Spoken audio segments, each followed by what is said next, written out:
Bienvenue dans Réponse de mec. Dans ce podcast, 3 mecs répondent à la question d'une femme. C'est cash, c'est sans fioriture, c'est frais et c'est souvent marrant. Si tu veux participer, soit en posant une question, soit en répondant à des questions, tu peux nous contacter via le formulaire dont le lien est disponible en description ou par mail sur réponse2@gmail.com. Si tu aimes ce podcast, le meilleur moyen de le soutenir, c'est de le partager autour de toi ou de laisser des commentaires. Et maintenant, la question.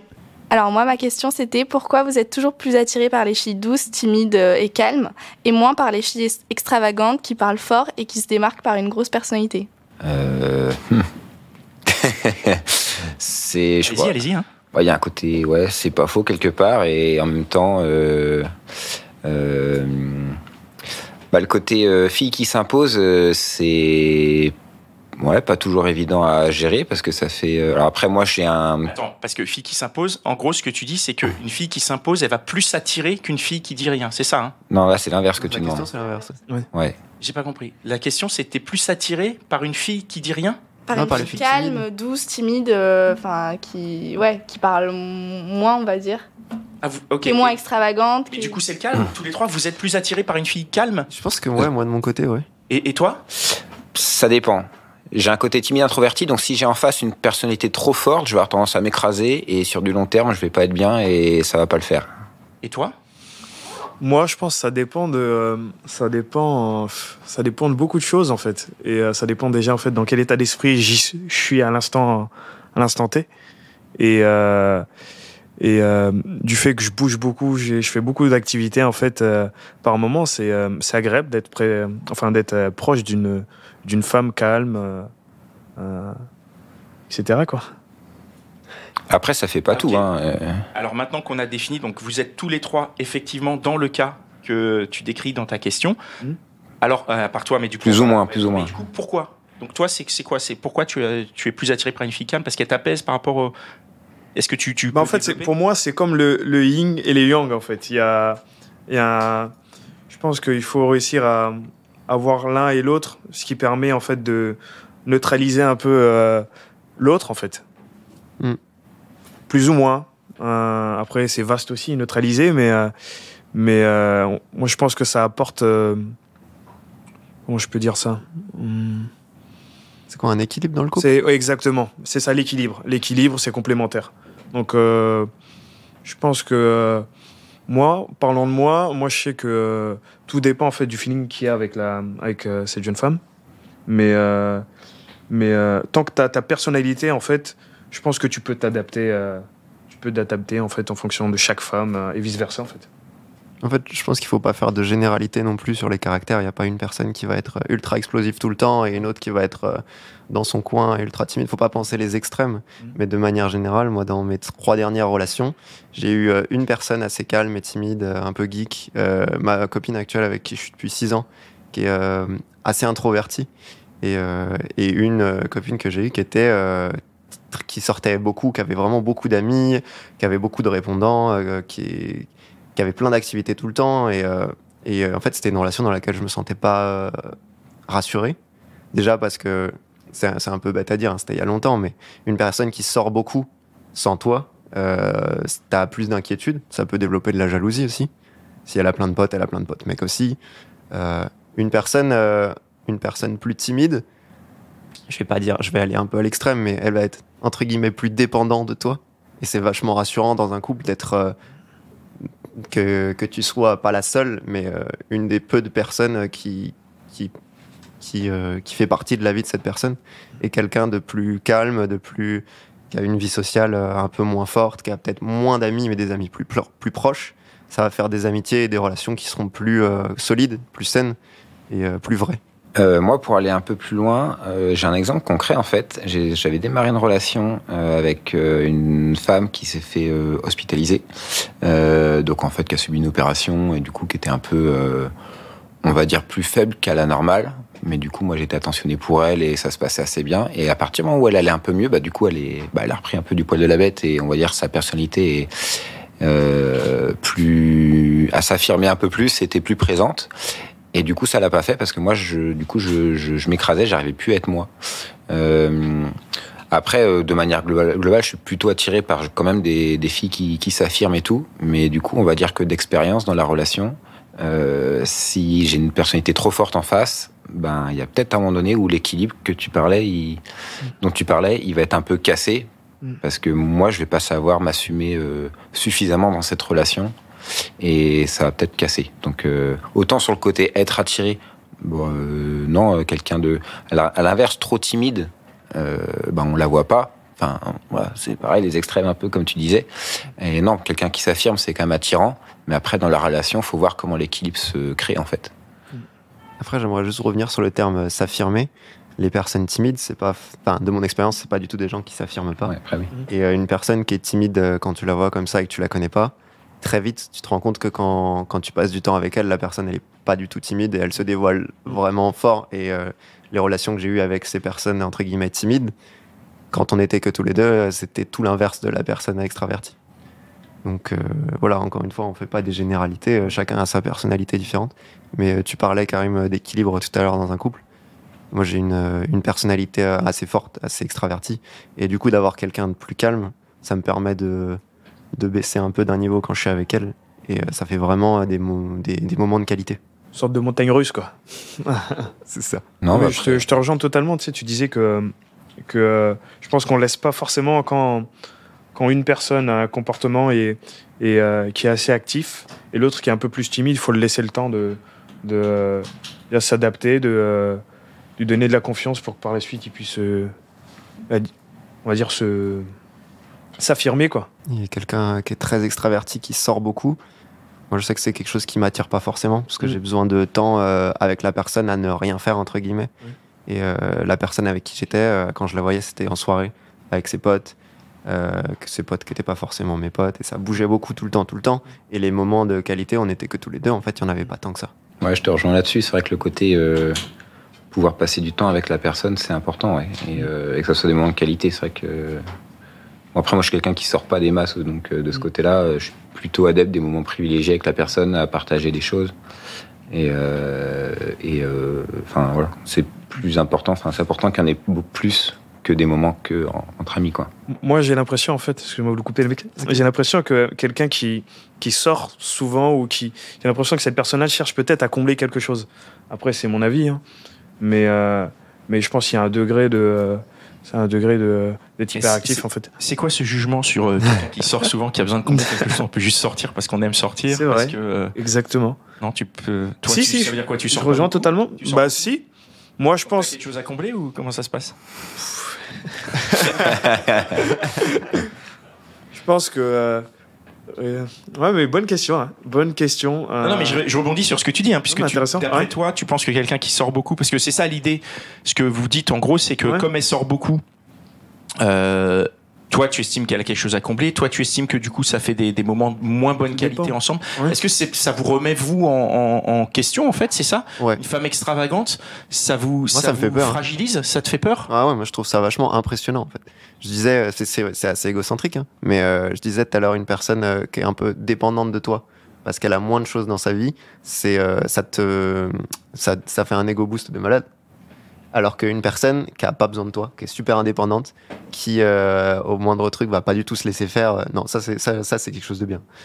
Mais à outrance, et qui au final va prendre beaucoup de place, et ça fait peur. Et c'est moins confortable, quoi. C'est moins confortable, ouais. Mais c'est terrible parce que moi, ce que j'entends, sans jugement, hein, vas-y. je juge pas, mais moi, ce que j'entends, c'est que tu as besoin d'avoir de l'emprise sur ton partenaire. Moi, c'est ça que j'entends, c'est que j'entends plus t'es faible, plus je suis fort, et mieux c'est, quoi. Là, c'est parce que je grossis un peu les traits. Et moi aussi, encore plus, évidemment. Mais en gros, tu vois, ce que je veux dire, si on va dans ce truc-là, la raison me paraît être questionnante. Et du coup, je trouve ça plus questionnant que quelqu'un qui sort beaucoup, en fait. C'est-à-dire, qu'est-ce que ça traduit de nous quand on est dans une relation où on se dit, je veux que l'autre soit moins que moi, pour pas me fragiliser, pour que je sois toujours rassuré, c'est pour avoir toujours le dessus, parce que si on n'a pas le dessus dans une relation, ça dit trop de choses étranges de nous. Après, j'ai pas dit qu'il fallait qu'elle soit moins que moi. Ouais. Il fallait qu'on soit à un niveau assez bas tous les deux. faut qu'il y ait de la réciprocité. On va pas aller à un niveau assez haut tous les deux. Parce que si on est très haut tous les deux, à part si on fait toutes ces choses-là ensemble, ce qui est possible aussi, si on a un très haut niveau mais chacun de notre côté, en fait, on va pas laisser beaucoup de temps et beaucoup de nous à l'autre. Alors que si on baisse un peu tous ces niveaux et qu'on donne plus à l'autre, on va chacun nourrir notre ego. Je sais pas si Oui, je comprends. Alors, avant de te laisser parler, moi, je trouve ça intéressant. Moi, je sais que j'ai une démarche plutôt dans l'opposé, puisque je pense qu'il faut se nourrir aussi bien hors du couple que dans le couple. Donc, complètement d'accord. Enfin, après, il y a des gens qui sont tout à fait calmes et doux et qui aussi se nourrissent en dehors du couple. Mais du coup, ça permet de relever aussi le niveau du couple, de te nourrir en dehors et de ramener ce que tu as pris en dehors, de le ramener à l'intérieur de ta relation pour pouvoir évoluer. Donc, je pense, mais ce n'est que mon avis. Tu allais dire quelque chose. Attends, tu allais dire. Moi, de ce que j'ai appris en fait de mes dernières relations, en fait, ce que tu dis, je l'ai vécu et je l'avais mis en place et je m'étais rendu compte que dans ma relation, en fait, ça s'effritait en fait et ça allait que dans le négatif parce que l'un va toujours chercher en fait à faire les choses en fonction de l'autre et au bout d'un moment en fait on se rend compte que arrivé à un moment où l'autre n'est pas prêt à faire ce que tu souhaites, des activités et tout ça, il peut y avoir un moment de frustration en fait personnelle et je sais que je l'ai vécu et la frustration était plutôt de son côté à elle. Et plus tard, j'ai compris que c'était super important de pouvoir... Enfin, moi, pour mon avis à moi, qu'une femme et un homme qui vivent ensemble peuvent vraiment être épanouis si chacun, en fait, fait ses activités de son côté. Ouais. Et je me dis, tôt ou tard, en fait, si le couple s'aime vraiment, en fait, ils peuvent vraiment trouver un moment de qualité, en fait, pour le passer ensemble. Donc, il suffit, en fait, tout simplement des petits moments. Parce qu'un truc que j'ai appris, en fait, c'est qu'on a l'impression qu'il faut passer beaucoup de temps avec une femme ou un homme quand on est en couple. Mais par moment, il suffit tout simplement, en fait, d'un dîner, d'un petit moment, en fait, durant la journée. Et ça peut, je pense, ça peut combler tout ça, quoi. Après, tout dépend aussi je pense, des attentes de chacun. Donc je pense tout part de là en fait. Je pense que je vais juste me corriger sur un truc parce que je me contredis en fait. Alors si ça peut te rassurer, ça nous arrive tout le temps et vas-y, tu peux te corriger. De toute façon, vas-y. Je vais me corriger parce que dans mon couple, c'est moi qui pousse le plus le fait de prendre son indépendance et de faire des activités seul. Moi, je danse beaucoup et au début de notre relation, ça a été quelque chose d'un peu dur. Ouais. Et du coup, c'était un peu dur au début. Parce que je disais, justement, je parlais de ma copine qui avait, entre guillemets, une dépendance. Et on a corrigé ça au fil des années. Et maintenant, on a chacun notre truc de notre côté. Et c'est ce qui rend encore plus ces moments ensemble particuliers. Parce qu'ils sont plus rares. Mais c'était plus une question de tempérament, je veux dire. Alors là, on a quand même beaucoup parlé du couple, mais la question, elle portait plutôt sur la séduction. Ouais, c'est ça, dès les premiers instants, en fait, dès les premiers échanges. Donc, qu'est-ce qui fait peur, en fait, dans une fille qui a une grande gueule, qui parle, qui va prendre de la place, qui va être intéressante, en fait, hein, Moi, maintenant, ce genre de choses, ça me fait pas forcément peur parce qu'en fait, je crois que il faut que chaque personne, en fait, enfin, je vais parler pour moi. J'ai fait un travail sur moi, en fait, et arrivé à un stade où, quand tu fais un travail énormément sur toi, en fait, je pense plus aucun homme, plus aucune femme peut te déstabiliser, surtout quand tu as envie qu'il y a quelque chose qui se passe entre elles. Donc moi, je vois ça comme ça. Si on repart sur l'aspect séduction, clairement, moi, la fille extravertie, elle va m'attirer de ouf. Mais après, d'expérience, je sais que sur le long terme, si elle a une personnalité vraiment forte, ça va être dur à gérer pour moi. En relation exclusive, en tout cas. Carrément d'accord. En fait, ça vous challenge, en fait. Ça vous donne l'impression que pour avoir une relation avec une fille extravagante, il va falloir se challenger pour être au niveau. Il y a peut-être de ça. Enfin, moi, c'est le côté...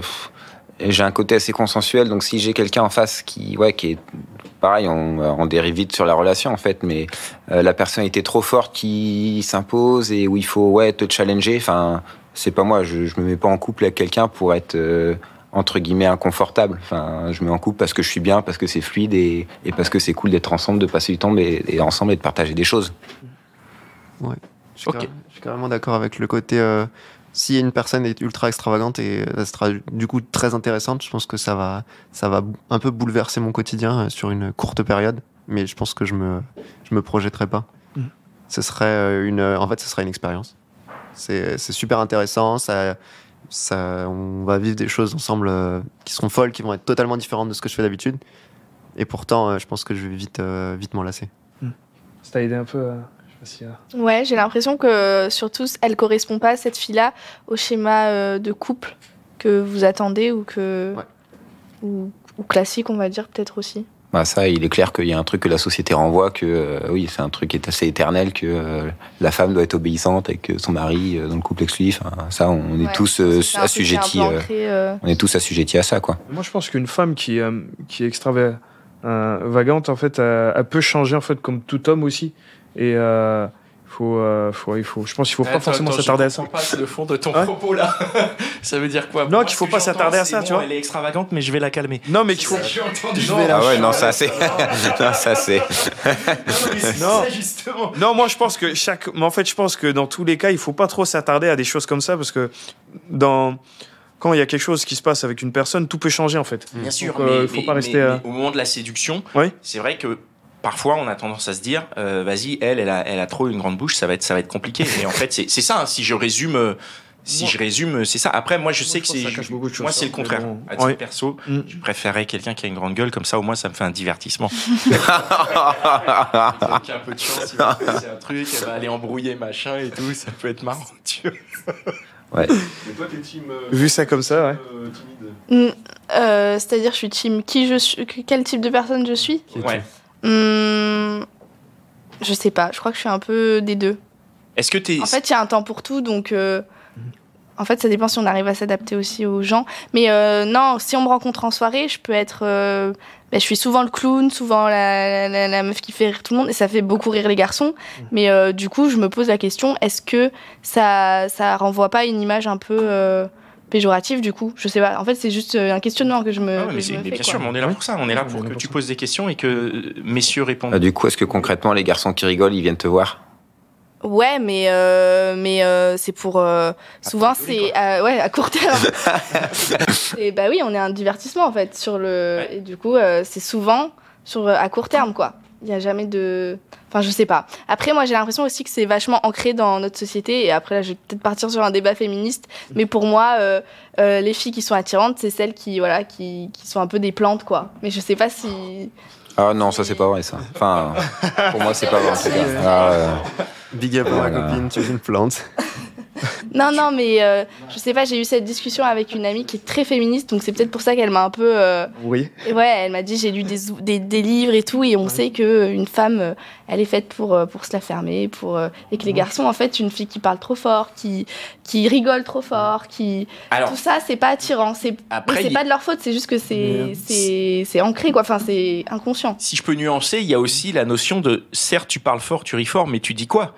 Parce que si tu parles fort et que tu dis de la merde, c'est chaud. Oui, il y a le fond, il y a la forme. Bah oui, le fond compte. Enfin, je sais pas, j'imagine, hein, mais tu vois, c'est aussi un ensemble. Et je pense que parfois, il y a aussi ce qu'on imagine, nous, qui se cache derrière une personnalité extravagante.